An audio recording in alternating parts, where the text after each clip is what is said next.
Cardiology OP దగ్గర ఉన్నాం. చాలా ఇర్రెగ్యులర్గా, ఇన్డిసిప్లైన్గా, చాలా ఇర్రెగ్యులర్గా ఉంది. ఇక్కడ ఉన్న వాళ్ళందరూ కూడా అసలు ఏమాత్రం పేషెంట్ని పట్టించుకోకుండా వాళ్ళు ఇష్టం వచ్చినట్టు చేయడం అయితే మాత్రం సహించేది లేదు. నీ కొత్త ఈసీజీ మెషిన్ ఇచ్చినా కూడా ఈసీజీ తీయకుండా పేషెంట్ని రోడ్లమ్మడి తిప్పుతున్నారు. మాట్లాడదు ఇంకా ఇక్కడ ఎవరు లేరు. ఇవాళ పేషెంట్ ఎక్కడ పడితే అక్కడ తిరగాల. 3వ నెంబర్కి 330కి పెట్టించాను కదా, అక్కడ ఎన్ని చేపిస్తున్నావు నువ్వు రోజు? నువ్వు అసలు ఇక్కడ ఎందుకు కొట్టట్లేదు?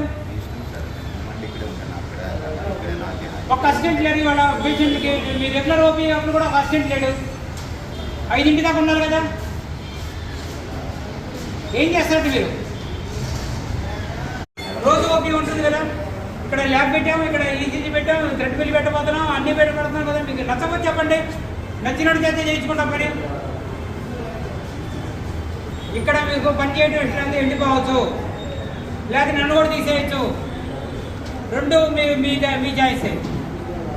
నేనున్నంతకాలం మాత్రం ఎంబడబడే మాత్రం ఖాయం. పేషెంట్కి వైద్యం చేయకపోతే మాత్రం నేను ఊరుకునే ప్రసక్తి లేదు. ఇక్కడ ఈసీజీ జరగాలి. రోజు ఓపీ ఉంటుంది కదా, ఇక్కడ ల్యాబ్ పెట్టాము, ఇక్కడ ఈసీజీ పెట్టాము, థ్రెడ్ బిల్ పెట్టబోతున్నాం, అన్నీ పెట్టబడుతున్నాం కదా. మీకు నచ్చకపోతే చెప్పండి, నచ్చినట్టు చేస్తే చేయించుకుంటాం పని. ఇక్కడ మీకు పని చేయడం ఇష్టం ఎండిపోవచ్చు, లేకపోతే నన్ను కూడా తీసేయచ్చు. రెండు మీ చాయిసే. నేనున్నంతకాలం మాత్రం ఎంబడబడే మాత్రం ఖాయం. పేషెంట్కి వైద్యం చేయకపోతే మాత్రం ఇక్కడ రక్త పరీక్షలు జరగాలి, ఇక్కడే కార్డియాలజిస్టులు ఉండాలి. మీరు ఎట్లా చేస్తారో చేయండి, కార్డియాలజీ పీజీలు పెట్టండి. రేపటి నుంచి నువ్వు ఇక్కడే ఉండు. మీరు చేసే ఈకో కార్డియోగ్రామ్ రూమ్ దగ్గర జనం ఊపిరాడక చచ్చిపోయే అవకాశం ఉంది. చచ్చిపోతే నువ్వు వాటిని బయటికి తీసుకొస్తావా?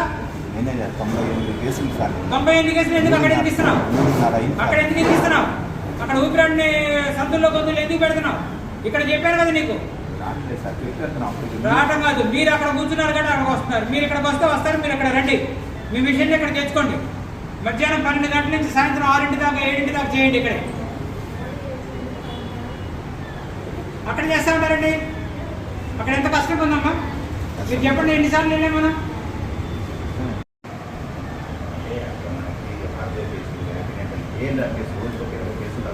వస్తాయి అవి కూడా. మనస్సాక్షి, అంత మానవత్వం, అంత సౌహృదయం అయితే మీరు మిషన్ తీసుకొని పెట్టుకు తిరుగు, నేను దండం పెడతాను. నీకు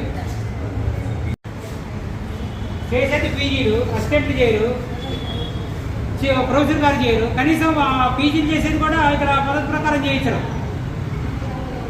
ఇక్కడ ఏం జరుగుతుందంటే పీజీలే చేస్తున్నారు, ఇంకో కేటగిరీ పీజీ చేస్తున్నారు, యాంజియోగ్రామ్ పీజీలో చేస్తున్నారు, యాంజియోప్లాస్టిక్ కూడా పీజీలో చేస్తారు. That is the very pity of this government general hospital.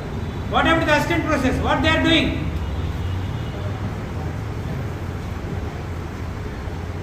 ఆరుగురు పీజీలు ఉన్నారు, ఇక్కడ ఒకళ్ళు ఉండలేరా? రేపటి నుంచి ఇక్కడ ఉండండి, ఇక్కడ చేయండి.